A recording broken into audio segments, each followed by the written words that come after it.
본 방송에서 제공하는 투자 정보는 투자 판단에 대한 조언입니다. 방송에서 제공하는 주식의 가치, 가격 상승 및 하락에 대해서는 방송사에서 보장하지 않습니다.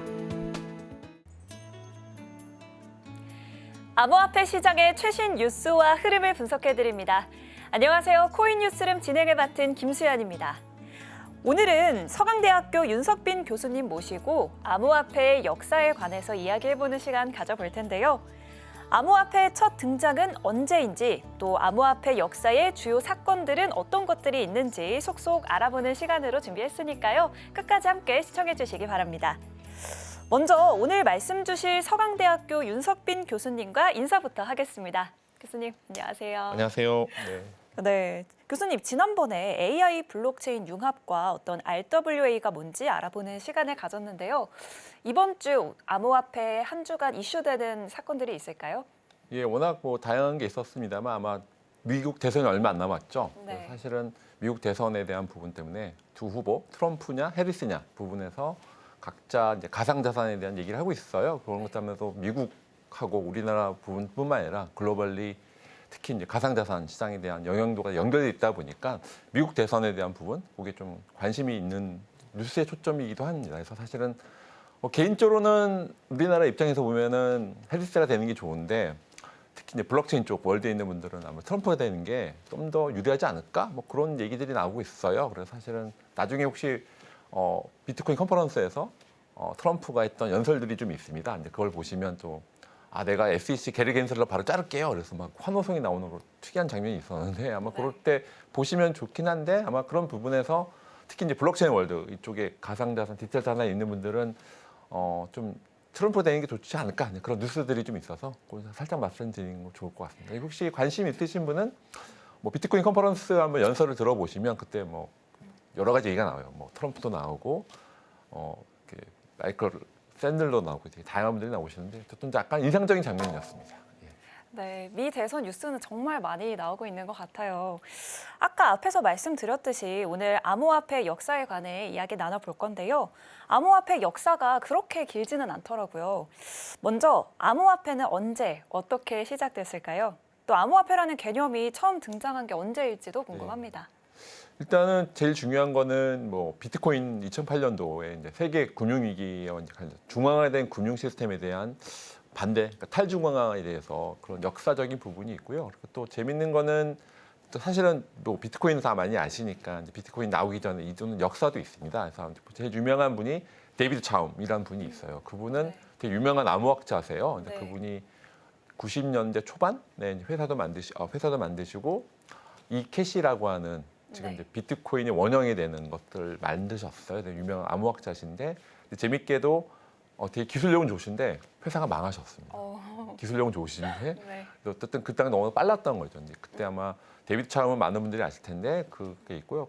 그다음 그게 아마 이캐시가 나온 게 94년도 정도 되고요. 그리고 재밌는 게 또 데이비드 차움 그다음 유명한 닉 자버라는 사람이 있습니다. 닉 자버라는 분은 그분도 되게 똑똑하신 분이에요. 변호사이자 프로그래머였습니다. 그래서 이제 비트골드라는 걸 만드셨는데 변호사이자 프로그래머, 그러니까 두 개 이제 전문가적인 게 있는데 스마트 컨트랙트라는 제가 잠깐 말씀드렸는데 그 용어를 만드신 분이에요. 구현이 된 건 뒤에 말씀드렸는데 이더리움, 비텔부텔렌이 구현을 했지만 그 용어 자체만 닉 자버라는 분이 있습니다. 그래서 그렇게 두 큰 데이비드 차움, 닉 자버라는 두 분이 큰 게 있고요. 근데 제일 중요한 거는 2008년도에 이제 금융위에 이제 사토시 나카모토라는 그분 가명이죠. 사실은 그게 누구냐라고 하는 많은 이제 뉴스들도 있고 아직 인명으로 밝혀져 있죠. 그래서 2008년도 금융위기 위에 2009년도에 첫 제니시스 블럭이라 첫 번째 블럭이 생긴 게 비트코인의 피어투피어에 대한 일렉트릭 캐시에 대해서 논문이 백서 화이트 페이퍼가 나왔고요.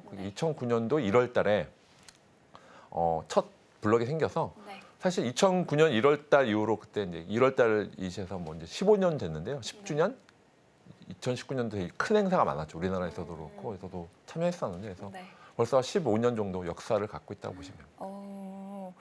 지금 사토시 나카모토라는 인물이 디지털 화폐의 개념을 만들었다고 또 말씀해 주신 것 같은데요.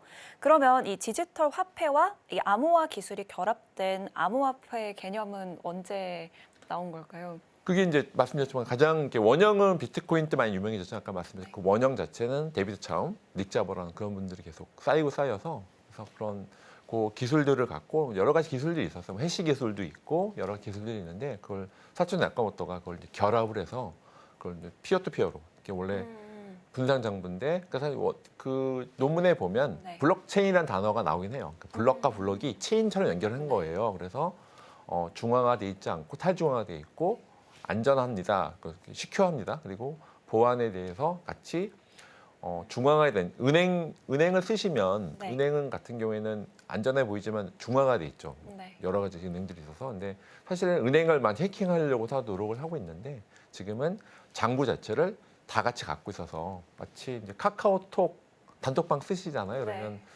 보통 이제 동호회 때 총무를 두기도 하잖아요. 총무 없이 이제 다 같이 만약에 단톡방에 있으면 같이 이제 서로 간에 정보를 공유해서 아 이게 의용되지 않았구나 그러거든요. 사실은 저도 가끔 동문회 가면 시키면 동호회에서 총무를 믿을 수 있을까 그런 게 이슈가 생길 수 있잖아요. 네. 만약에 이제 모든 내역들을 같이 올려서 하면 아 특별히 결제 내역이나 이런 게 틀리지 않고 조작되지 않을 수 있다 그런 거 했던 것처럼 기본적인 분산 정보 원리나 그런 것들이 기본적인 원리라고 보시면 될 것 같습니다. 네, 비트코인 잠깐 말씀해 주셨는데 비트코인이 또 최초의 암호화폐로 알려져 있더라고요. 이 탄생 배경에 관해서 조금 더 자세하게 설명해 주실 수 있을까요? 네, 그러니까 잠깐 말씀드렸지만 이제 원래 중앙화된 금융 위기에 대해서 이게 너무 세상이 그때 그 당시 저도 이제 기억을 하는데 네. 원래 월스트리트나 이제 그쪽에서는 안전한 금융 시스템이에요라고 했지만 많이 붕괴가 됐죠. 그래서 네. 만약 그때 높은 고위직 분들은 많은 연봉을 받았지만 만약에 일종의 금융 위기를 초래한 의사결정들을 하고 투명하지 않고 그런 것들에 대한 반대 심리나 반대적으로 너무 중앙화된 시스템보다는 탈중앙화 개념으로 해서 한번 그런 사토시 나카모토 그런 아이디어를 냈을 뿐만 아니라 또 그걸 또 실현하는 구현체를 만들었다. 비트코인을 해서 그것들에 대해서 실험적으로 했는데 초기에 워낙 많은 분들 이메일 보내서 했었는데 그때 많은 반응이 없었다고 합니다. 만약 그때 네. 비트코인을 그때 논문을 읽고 네. 사실 그 당시에는 또 워낙 또 채굴기 그런 개념이 아니라 일반 PC 노트북에서도 도는 거였어요. 그래서 저랑 친한 분도 네. 정말 극초기죠. 2010년도 그때 노트북에서 채굴했다고 하더라고요. 그때는 네. GPU도 아니고 CPU 예상해서 뭐 몇천 개, 40개를 그래 했었다고 했었는데 네. 안타깝게 또 노트북을 포맷했다고 하십니다. 너무 아쉽는데요. 실제 아까 그거는 또 네. 통하고 왔는데 다른 일 때문에 그러니까 사실 그런 것처럼 그 당시는 그 원래 사상 자체는 너무 중앙에 이렇게 각각 PC나 개인이 피어투피어 개인 앵커니저가 개인으로 은행을 통하지 않고 송금하고 수신 받을 수 있어 그런 원리를 했었던 거죠. 이제 발기행들이 있었는데 그것들이 이제 그 구현체가 나와서 그게 2009년 1월 정도였고요. 그리고 2010년도에 첫 번째 거래가 생각됩니다. 피자데이라고요. 혹시 들어보셨나요? 그런데 피자데이요. 네. 만 비트코인으로 네. 피자를 거래하는 그 유명한 피자 두 판인데 네. 지금부터 엄청난 피자값이죠. 만 비트코인으로 이제 거래를 일어나서 근데 피자데이라고 해서 그게 실질적으로 첫 거래가 네. 실제 실물과 어쨌든 거래되는 거 있어서 네. 피자데이라고 해서 이제 특히 이제 블록체인 월드 있는 분들은 이제 피자데이 유명하거든요. 그래서 많은 네. 컨퍼런스 갈 때마다 피자데이 비슷하게 그 시점에 무조건 피자데이를 하고요. 피자를 많이 먹기도 하죠. 그래서 그런 역사적인 부분이 있어서 배경들은 어쨌든 기본적인 거는 중앙화된 시스템에서 반대로 나오는 그래서 그것들을 실현해서 약간 사이버 펑크적인 면이 있어요. 그러니까 사실은 뭐 아까 말했던 데이비드 차움도 그렇고 되게 대표적인 사이버 펑크주의자거든요. 네. 저는 AI하고 블록체인 같이 하는데 네. 좀 문화가 다릅니다. 확실히 블록체인 분들은 약간 사이버 펑크적인 네. 그런 기존 사회에서 약간 사이버 펑크적인 철학을 갖고 있는 건 맞는 것 같아요. 네. 교수님도 봐도 그렇고 아니면 다른 대표님들을 봐도 그런 면이 있어서 네. 기본적인 사상은 이런 중앙화된 시스템에서 새롭게 사이버 펑크적인 면도 있고 탈중앙적인 사회를 약간 이상적인 면이 있죠. 저는 기본적으로 좀 되게 균형을 중요시하는데 네. 비트코이너 분들은 굉장히 맥시 분들이라고 하죠. 그분들은 비트코인에만 써야 돼. 뭐 뒤에 약간 비트코인에 감히 NFT를 붙여 안 돼. 비트코인이 순수하고 퓨어한 거야. 그런 주장들도 있는데 기본적인 분들은 사상들은 네. 중화된 건 안 돼. 탈중화, 디센트럴라이즈 그걸 꿈꾸는 게 기본적인 어떤 탄생 배경 그리고 거기에 대한 기존 중앙 시스템에 대해서 네. 반대로 나오는 네. 일종의 자유주의 운동처럼 어쨌든 이 탑다운을 내온 게 아니에요. 네. 이 바텀업으로 올라간 기술이라 보여주시면 좋을 것 같고요. 기본적으로 재밌는 거는 이건 또 개인적 의견이긴 합니다만 네.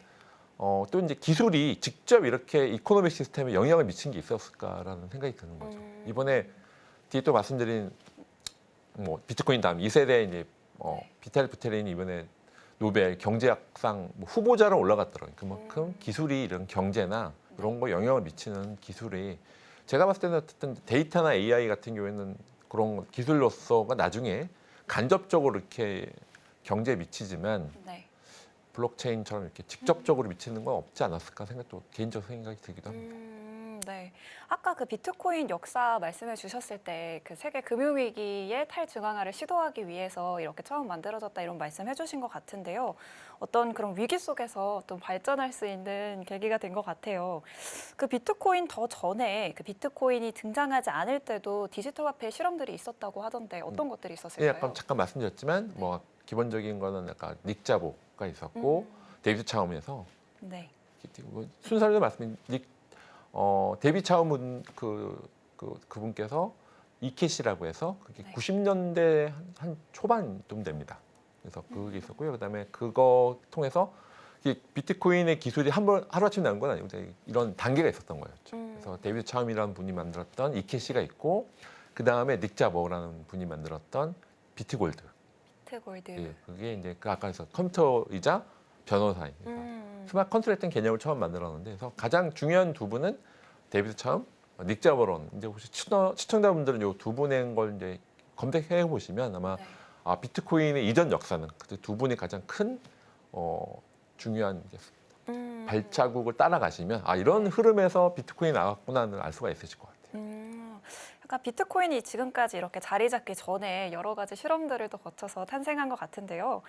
이제 다시 아까 말씀해 주셨던 사토시 나카모토 얘기로 돌아와 봐서요. 2008년에 이 당시 사토시 나카모토가 비트코인 백서를 발표했을 때 그 당시 금융시장에서는 어떤 반응이 있었을지 궁금합니다. 뭐 지금도 그렇지만 그 당시에는 이건 새로운 시도구나 그래서 그러니까 사이버펑크적인 말씀드렸죠. 기존 금융 시스템에서는 당연히 이건 말도 안 돼. 사기야라고. 그 당시 워낙 또 미비했으니까요. 초기라서 그때는 거의 반응을 거의 안 했다고 보시면 됩니다. 거의 반응 안 하고 기술 관심 있는 분들만 일부 이런 새로운 시대구나. 그렇게 시도는 있었다고 보여지는데요. 뭐 기존에 있었던 금융 시스템 있던 분들이나 기존에 리거시라는 분들은 잘 반응을 안 하셨고 네. 새로운 게 필요해라고 했던 분들이 이제 차근차근 시간이 가면 갈수록 이제 초기에는 반응이 없었다가 네. 뭐 피자데이나 이런 식으로 여러 가지에서 그런 사상 철학적인 게 있거든요. 네. 그러니까 좀 사실 사토시 나카모토의 그 백서를 보면 분명히 천재적인 게 있어요. 이런 거 기술 연계해서 네.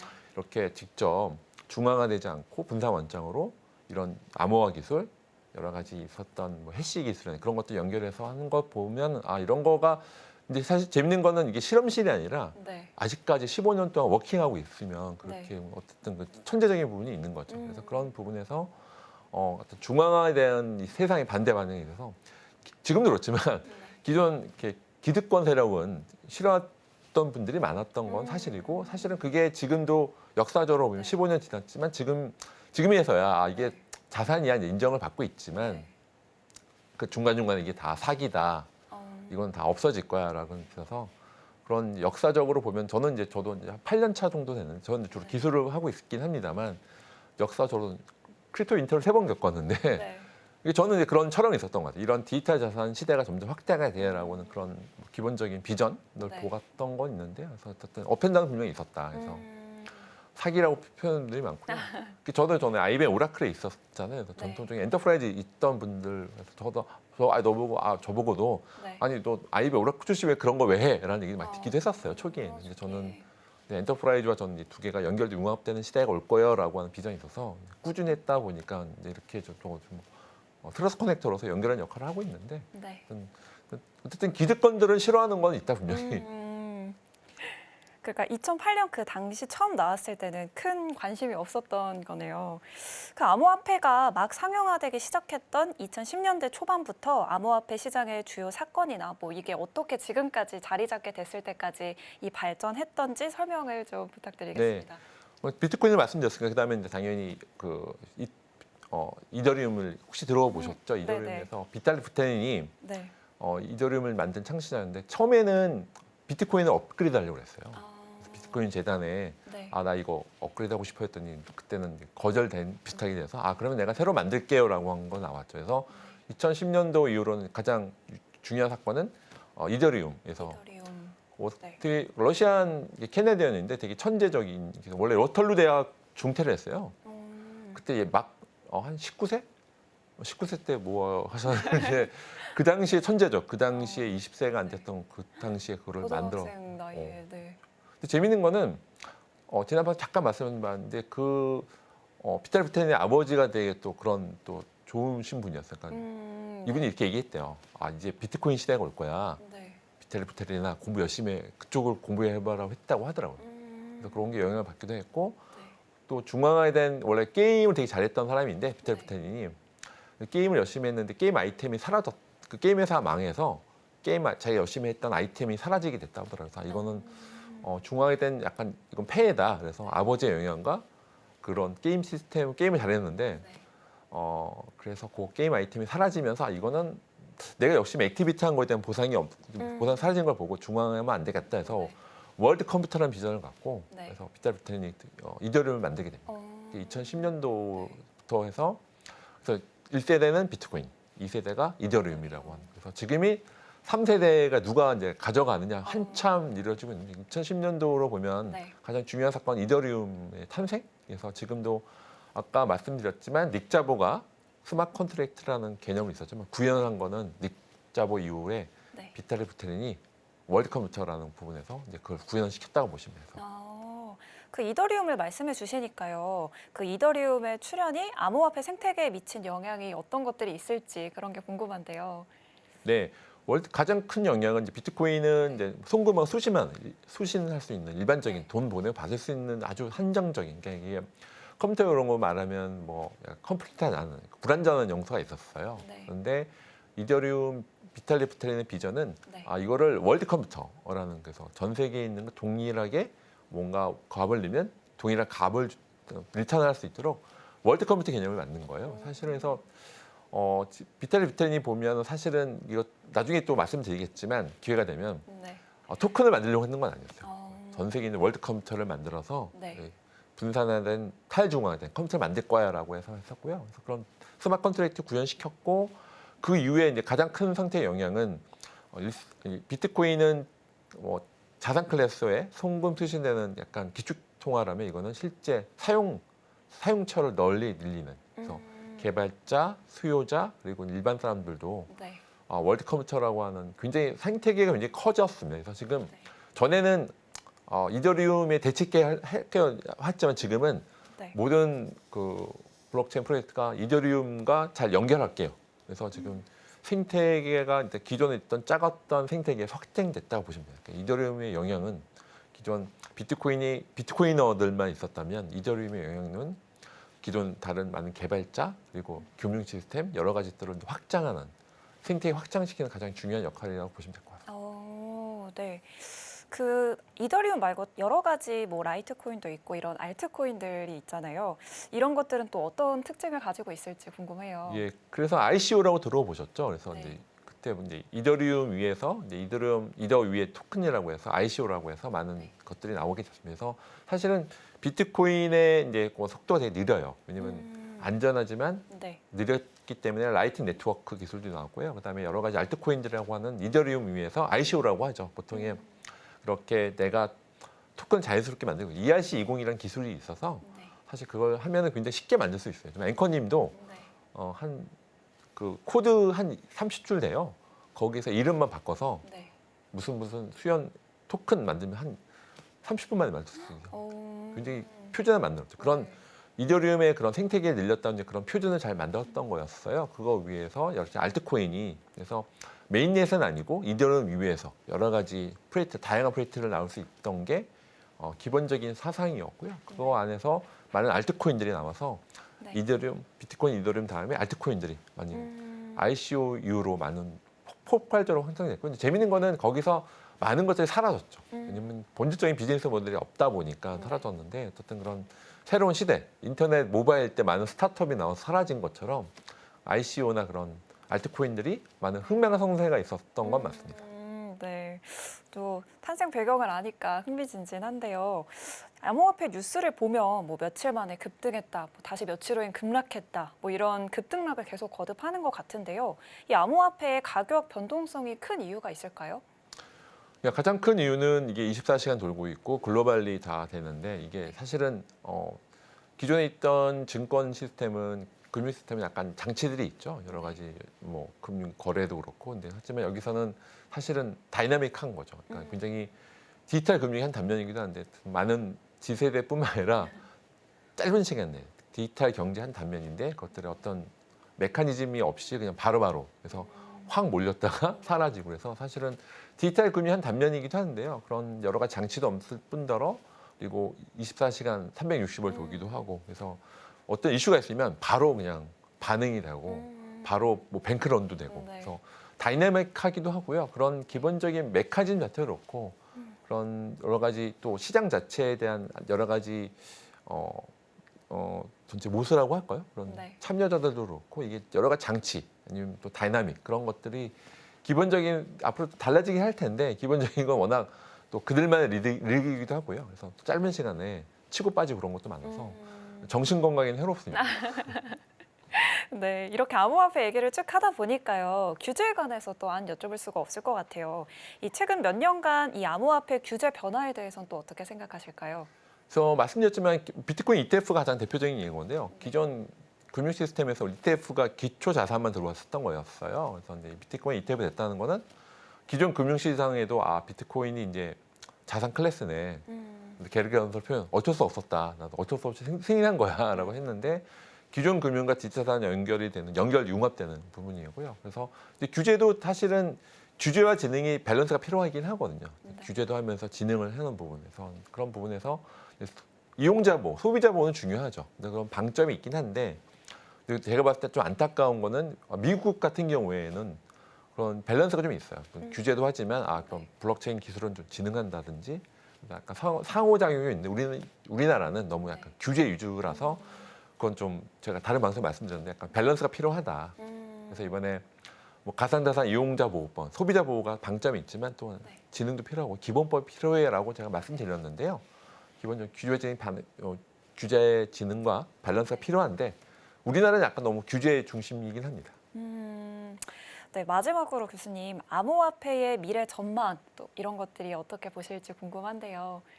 예, 흔히 말해서 당연히 디지털 자산과 기존 금융이 연결되어 융합되는 건 몇 번 말씀드린 명확한 것 같습니다. 그건 거스를 수 있는 외부는 아니고요. 그래서 이제 그것들이 본질적으로 비즈니스 모델이 잘 탄탄하게 해서 기존 금융과의 어떤 보조 역할도 하면서 새로운 역할되는 부분에서는 제가 봤을 때는 미래에서는 물론 업앤다운 약간 투자 관점만 보시지 말고 기술적인 흐름을 보시면 마치 제가 말씀드렸던 데이터, 인프라처럼 그렇게 보실 수 있는 포인트가 있을 것 같고요.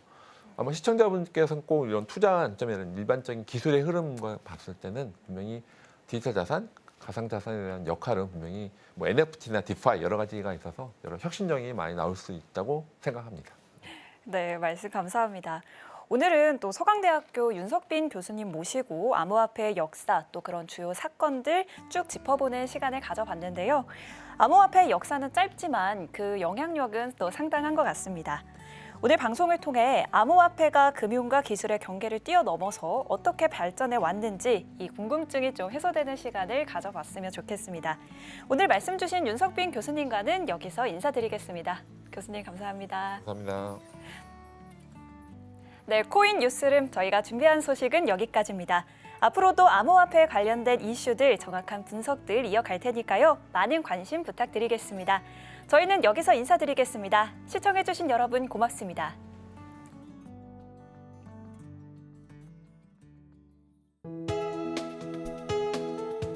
본 방송에서 제공하는 투자 정보는 투자 판단에 대한 조언입니다.